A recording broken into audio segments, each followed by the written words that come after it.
വിഴിഞ്ഞം അന്താരാഷ്ട്ര തുറമുഖ പദ്ധതിയിൽ അദാനി ഗ്രൂപ്പ് നടത്തുന്ന ഓഹരി കൈമാറ്റവുമായി ബന്ധപ്പെട്ട തർക്കങ്ങളിലും ആരോപണങ്ങളിലും നിർണായക നിയമസാങ്കേതിക വ്യക്തത വരുന്നു. അദാനി ഗ്രൂപ്പ് സമർപ്പിച്ച ഓഹരി കൈമാറ്റ അപേക്ഷയിൽ പുതിയ വ്യവസ്ഥകളോ നിബന്ധനകളോ കൂട്ടിച്ചേർക്കാൻ സംസ്ഥാന സർക്കാരിന് നിയമപരമായി യാതൊരു അധികാരവുമില്ലെന്നാണ് തുറമുഖ ഷിപ്പിംഗ് രംഗത്തെ വിദഗ്ധർ ചൂണ്ടിക്കാണിക്കുന്നത്. സർക്കാരും അദാനി ഗ്രൂപ്പും തമ്മിൽ ഒപ്പുവെച്ച കൺസെഷൻ കരാറിലെ വ്യവസ്ഥകൾ മറികടക്കാൻ സംസ്ഥാന സർക്കാരിന് സാധിക്കില്ല. വിഴിഞ്ഞത്ത് അദാനി ഗ്രൂപ്പ് തങ്ങളുടെ 49% ഓഹരികൾ ആഗോള ഷിപ്പിംഗ് ഭീമന്മാരായ MSCക്ക് കൈമാറാൻ ഒരുങ്ങുന്നത് വലിയ രാഷ്ട്രീയ കോലാഹലങ്ങൾക്കാണ് വഴിവെച്ചിരിക്കുന്നത്. എന്നാൽ നിലവിലെ കരാർ പ്രകാരം ഈ അപേക്ഷയിൽ അംഗീകാരം നൽകുക എന്നതല്ലാതെ മറ്റു വഴികളൊന്നും സർക്കാരിന് മുന്നിലില്ലെന്നാണ് വിലയിരുത്തപ്പെടുന്നത്.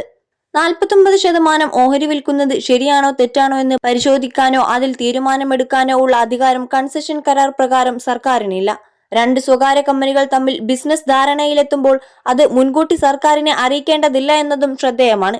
ഡീൽ അന്തിമമായി ഒപ്പുവെച്ച ശേഷമേ സർക്കാരിന്റെ ഔദ്യോഗിക അനുമതിക്കായി സമർപ്പിക്കാൻ സാധിക്കൂ. കച്ചവടത്തിന്റെ കൃത്യമായ വിവരങ്ങളും സാമ്പത്തിക പങ്കാളിത്തവും വ്യക്തമാകുന്ന രേഖകളില്ലാതെ അനുമതി ചോദിക്കാൻ കഴിയില്ലെന്നതാണ് ഇതിന് കാരണം.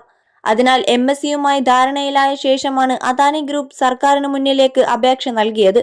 പക്ഷേ വിഴിഞ്ഞത്തിന് ചുറ്റുമുള്ള 250 കിലോമീറ്റർ പരിധിയിലെ തുറമുഖത്തിൽ നിക്ഷേപമുള്ളവർക്ക് വിഴിഞ്ഞത്ത് സഹകരിക്കാൻ കഴിയില്ല. ഈ വ്യവസ്ഥ തൂത്തുക്കുടിയിൽ അടക്കം ഓഹരിയുള്ള MSCക്ക് ഇണയായി മാറും. 21 ലക്ഷത്തോളം സന്തുഷ്ടരായ ഉപഭോക്താക്കളും 2 ലക്ഷത്തോളം തിമിര ശസ്ത്രക്രിയകളും പൂർത്തിയാക്കിയ മലബാറിലെ ഏക കണ്ണാശുപത്രി Alsalama eye hospital, hospital road, Perinthalmanna.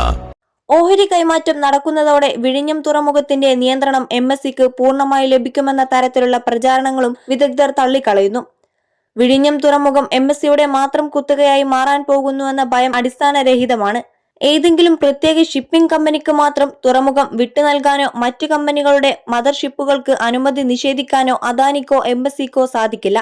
മറ്റ് ഷിപ്പിംഗ് ലൈനുകൾക്ക് വിഴിഞ്ഞത്ത് സൗകര്യങ്ങൾ നിഷേധിക്കപ്പെടുന്ന സാഹചര്യമുണ്ടായാൽ അതിലിടപെടാനും ശക്തമായ നടപടികൾ സ്വീകരിക്കാനും കൺസെഷൻ കരാറിൽ സർക്കാരിന് വ്യക്തമായ അധികാരവും വ്യവസ്ഥയുമുണ്ട്. അതിനാൽ യാതൊരു കാരണവശാലും ഏതെങ്കിലും ഒരു വിദേശ കമ്പനിയുടെ കുത്തകയായി മാറാൻ വിഴിഞ്ഞം തുറമുഖത്തിന് കഴിയില്ലെന്ന് രേഖകൾ വ്യക്തമാക്കുന്നു. തുറമുഖ നിർമ്മാണം പൂർത്തിയാകുന്ന മുറയ്ക്ക് നിശ്ചിത കാലയളവിനു ശേഷം ഓഹരികൾ കൈമാറ്റം ചെയ്യാൻ അദാനി ഗ്രൂപ്പിന് കരാർ പ്രകാരം പൂർണ്ണ അവകാശമുണ്ട്. നിക്ഷേപ സൗഹൃദ അന്തരീക്ഷം ഉറപ്പുവരുത്തുന്നതിനായി അന്താരാഷ്ട്ര തലത്തിൽ ഇത്തരം വലിയ അടിസ്ഥാന സൗകര്യ വികസന പദ്ധതികളിൽ നൽകാറുള്ള മാനദണ്ഡങ്ങളാണിത്. കൺസെഷണർ കരാറിലെ നിബന്ധനകൾ പാലിച്ച് മാത്രമാണ് അദാനി ഈ നീക്കം നടത്തിയത്. പ്രതിപക്ഷവും മറ്റ് രാഷ്ട്രീയ പാർട്ടികളും ഇതിനെതിരെ വലിയ ആരോപണങ്ങൾ ഉന്നയിക്കുന്നുണ്ടെങ്കിലും കരാറിലെ വ്യവസ്ഥകൾ തിരുത്താനോ തങ്ങൾക്ക് തോന്നുംപടി മാറ്റി എഴുതാനോ സർക്കാരിനാവില്ല. ഏകപക്ഷീയമായി വ്യവസ്ഥകൾ മാറ്റാൻ തുനിഞ്ഞാൽ അത് വലിയ നിയമതർക്കങ്ങളിലേക്കും അന്താരാഷ്ട്ര തലത്തിൽ പദ്ധതിയുടെ വിശ്വാസ്യത തകരുന്നതിലേക്കും നയിക്കും.